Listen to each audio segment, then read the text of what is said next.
Nagbigay ng reaksyon ng isa sa TV host ng It's Showtime na si Kim Chiu matapos hindi pagbigyan ng Movie and Television Review ang Classification Board MTRCB ang apila ng noontime show kaugnay sa ipinataw na 12-day suspension.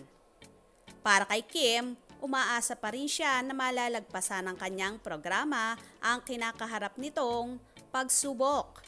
Yan ang nasagot ng TV host actress matapos siyang tanungin ng ilang miyembro ng entertainment press sa naganap na brand lunch kamakailan lang. Lahat naman ng problema nakakaya namin, lalo na ang It's Showtime, say ni Kim. Dagdag pa niya, 13 years na siyang noontime show at wala namang problema ang hindi nakakayanan dahil na-test of time kami.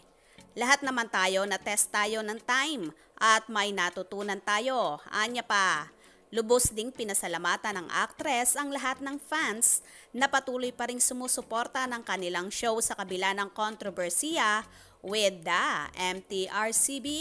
We're just very grateful na ang daming sumusuporta sa It's Showtime at yun po ang mahalaga, sambit ng actress.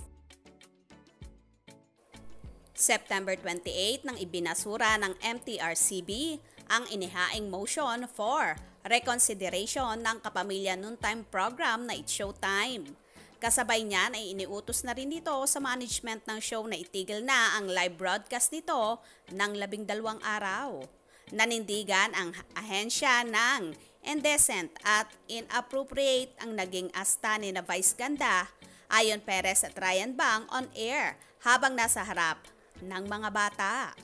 Kasunod niyan ay naglabas na rin ang official statement ng ABS-CBN ukol dyan at sinabi na kasalukuyan na nilang pinag-aaralan ang possible nilang susunod na hakbang. Habang hindi pa final at executory ang ipinataw na suspension, nais naming ipaalam sa aming viewers na patuloy pa rin nilang mapapanood ang It's Showtime sa Kapamilya Channel, A to Z at TV. Pwede rin itong mapanood sa Kapamilya Online Live, Awan TFC at TFC. Bahagi ng inilabas nilang pahayag.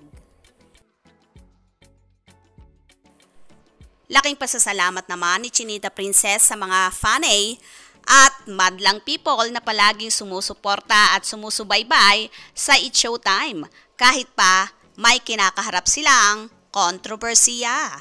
Kaya naman tumutok at huwag pauhuli sa mga maiinit na kaganapan. Anong inyong magiging reaction sa bidyong ito? Comment below.